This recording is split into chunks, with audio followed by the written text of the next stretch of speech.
بسم اللہ الرحمن الرحیم۔ السلام علیکم۔ SMTV24 مشارق اختر آپ کا خیر مقدم کرتا ہے۔ ناظرین کرام، ہم آرکیولوجیکل سروے آف انڈیا یعنی آثار قدیمہ کی تحویل میں دہلی میں جو مساجد ہے ان کے بارے میں سلسلہ وار آپ کو بتا رہے ہیں اور دکھا رہے ہیں۔ اسی سلسلے کی آج کی مسجد ہے مسجد خیر المناظر۔ ناظرین کرام، مسجد خیر المناظر اکبر کی رضائی ماں مہامنگا نے 1561 میں تعمیر کرائی تھی۔ ناظرین کرام، مسجد خیر المناظر کے مرکزی دروازے کے اوپر ایک محراب ہے اور محراب پر ایک سنگ مرمر کی تختی لگی ہوئی ہے۔ اس تختی پر تاریخ نامہ کھدا ہوا ہے۔ یہ تاریخ نامہ بادشاہ اکبر کے دربار میں وزیر شہاب الدین احمد خان نے، جنہیں بازل کے نام سے بھی جانا جاتا ہے، نے قلم بند کیا۔ بعد میں یہ مسجد مدرسے میں تبدیل ہو گئی اور غالباً یہ مغل سلطنت میں پہلا مدرسہ تھا جو قائم ہوا تھا۔ آئیے جانتے ہیں اور دیکھتے ہیں مسجد و مدرسہ خیر المناظر۔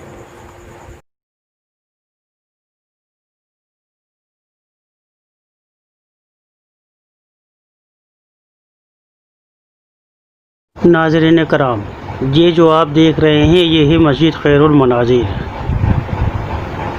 یہ دہلی کی قدیم مسجدوں میں سے ایک بہترین مسجد ہے جو چڑیا گھر اور پرانے قلعے کے سامنے متھرا روڈ پر دہلی ہائی کورٹ کے پچھلے حصے پر واقع ہے۔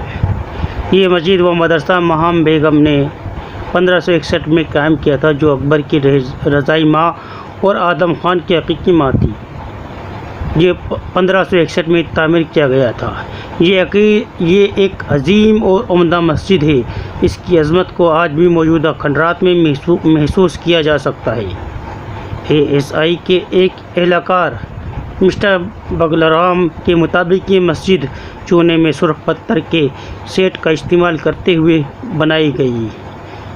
اس میں کوئی بنیاد نہیں ہے اور یہ مسجد بنا بنیاد کے تعمیر کی گئی ہے۔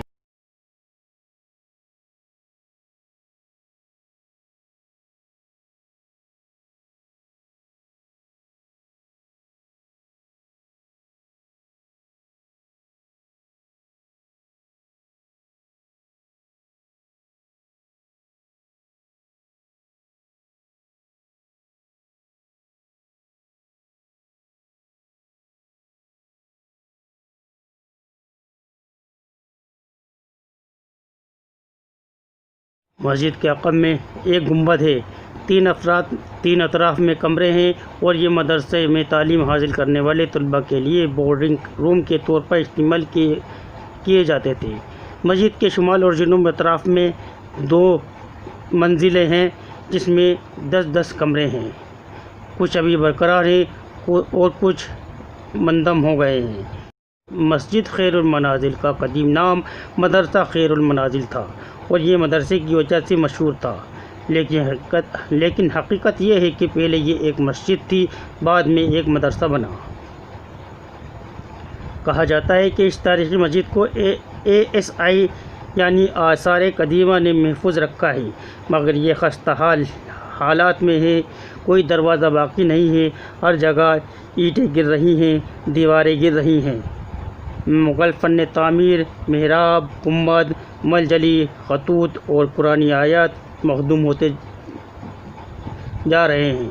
مسجد کے اندرونی منزل اب بھی کافی اچھی حالت میں ہے کیونکہ لوگ نماز پڑھتے ہیں، لیکن بیرون منزل انتہائی خراب حالت میں ہے۔ مسجد کے مرکزی دروازے کے سامنے حوض ہے، لیکن یہ کارآمد نہیں ہے۔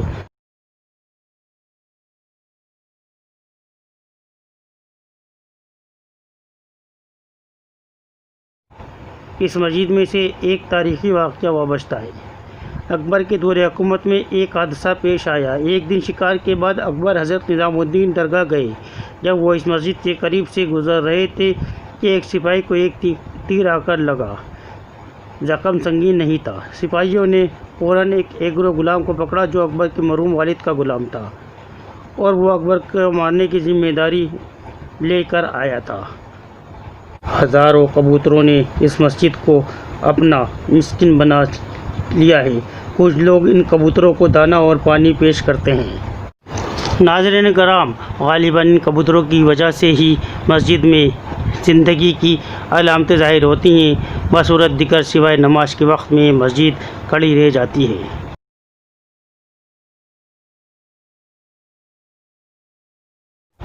صحن میں ایک کنواں ہے اور یہ بالکل صحیح حالت میں ہے اور نمازی اس سے پانی نکال کر وضو کے لیے استعمال کرتے ہیں۔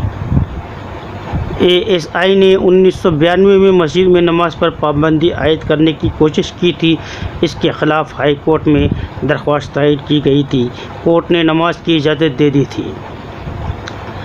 آئیے ہم اس کے بارے میں مسجد کے نائب امام سے کچھ گفتگو کرتے ہیں۔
بولو آپ